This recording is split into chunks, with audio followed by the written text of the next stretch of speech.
Ndugu zetu wa Tanzania, naomba niwafikishe message hii kutoka kwetu Wanyarwanda kuhusu shida ambazo tumekuwa tukiona katikati ya uhusiano wetu na nchi yenu Tanzania.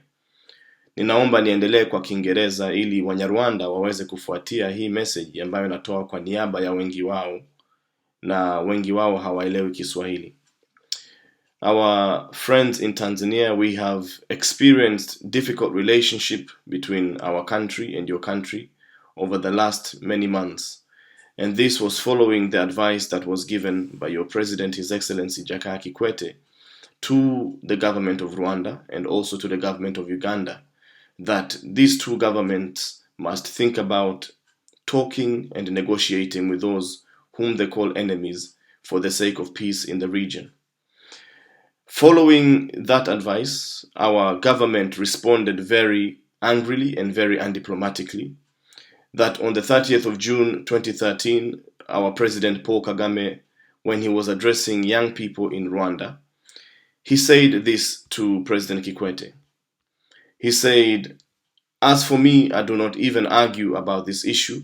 I will wait for you at the right time and I will hit you." With the people of Rwanda, we do not agree with this sentiment. We don't stand by this sentiment. And we want to let the people of Tanzania know that these words do not reflect the feeling of the people of Rwanda. We respect Tanzania and we respect the people of Tanzania. We respect the history of Tanzania for what you have done in the region, for bringing peace and bringing stability in the region, and for supporting and sponsoring the liberation of our people in Southern Africa, East Africa, and in Africa as a whole. We, the people of Rwanda, we remind ourselves of the role that you have played in the liberation movements of our continent and even in the history of our own country. We are reminded of the role that you played in the southern region of Africa in bringing by liberation from colonialism. We have seen what you have done in Mozambique, in Angola, the help that you have given in Zimbabwe, even in South Africa, in the ending of apartheid, the regime that was oppressing the majority of the people of South Africa. We saw Tanzania's moral leadership in bringing down the regime of Idi Amin in 1979 in Uganda, a regime that was oppressing its own people. We saw in 1993 the role that you played in trying to bring by a peaceful resolution to the problem of Rwanda by sponsoring and setting up the Arusha Peace Accords, even though that did not go to the plan of the dialogue, but yet you are behind the effort to resolve the problem diplomatically without having to pick up arms. We are inspired and are in awe of the role that you have played in Burundi in bringing peace and stability to that country. President Clinton of the United States at the time spoke these words about your president at the time, President Benjamin Mkapa. He said, "You inspire all those around you who are struggling to achieve freedom and peace and reconciliation. I thank you for the power of your example." These words, they reflect what we, the Rwandese people, feel. And we feel that you have been a beacon in the region. We feel that you do have the right to speak up and to intervene in situations where you feel there is no freedom or where you feel people are being oppressed. And indeed, we have seen through the work that you have done in Eastern Congo in the last few months by sending your troops to the Eastern Congo to neutralize the M23 together with the South African and the Malawians. And we saw that you put to an end a group that was devastating the region. And in the same manner, you offered your advice to our government to say that they need to sit down and to discuss and to come with a solution about the problem of the Eastern Congo, of which the main solution is dialogue. Now, our government's response to your government and to your president was one that shocked many of us Rwandese people. And we would like to make it clear to the Tanzanian people that we do not agree with the stance that our government has taken. And we do not stand by the words or the threatening words that have come from the mouth of the president of Rwanda and from many of the leadership of that country about Tanzania. We will not support any aggression towards Tanzania. We will not support any aggression towards the leadership of Tanzania.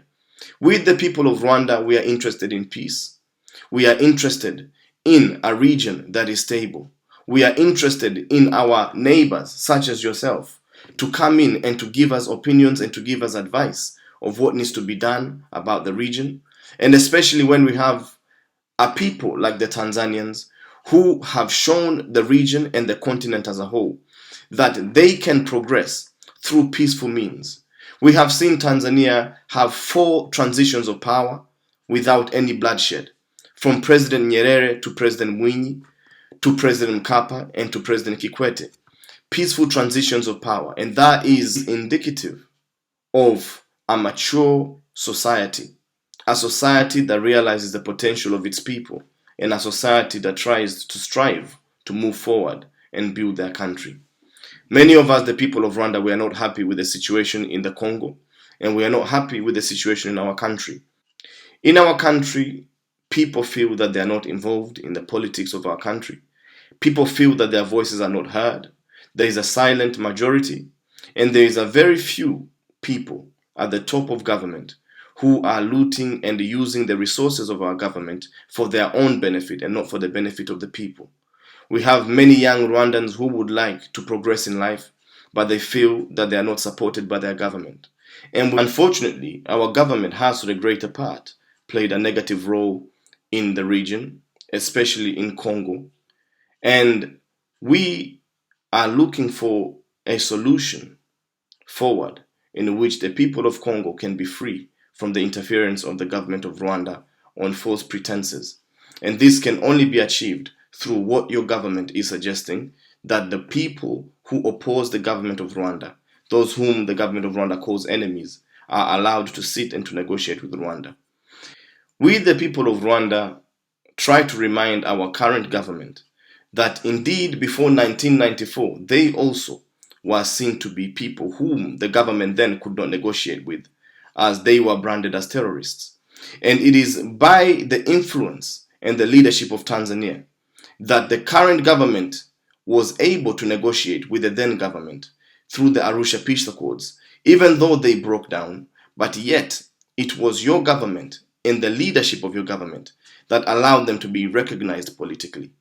And so we find there not to be a reason why our government at the moment cannot heed the advice of the government of Tanzania and the president of Tanzania in order to achieve peace and stability in our region. We reject the aggressive stance that is being adopted by our government, and we say to the people of Tanzania and to the government of Tanzania that the words spoken by many of the officials in our government and by our president do not represent the views of the majority of the Rwandese people. And we want to ask the government of Tanzania and the people of Tanzania to continue in their endeavor to bring peace to our country and to the region. And all efforts to bring by dialogue and diplomacy are most welcome by the people of Rwanda. So ndugu zetu wa Tanzania, tunawashukuru na tunaomba muendelee kutusaidia nchi yetu na maeneo yetu ya Great Lakes region ili tuweze kupata amani, kupata stability na kuendelea kujenga nchi zetu pamoja. Na tunaomba muendelee kusupport serikali yenu inapoendelea kujaribu kutusaidia ili na sisi tupate amani. Asanteni sana.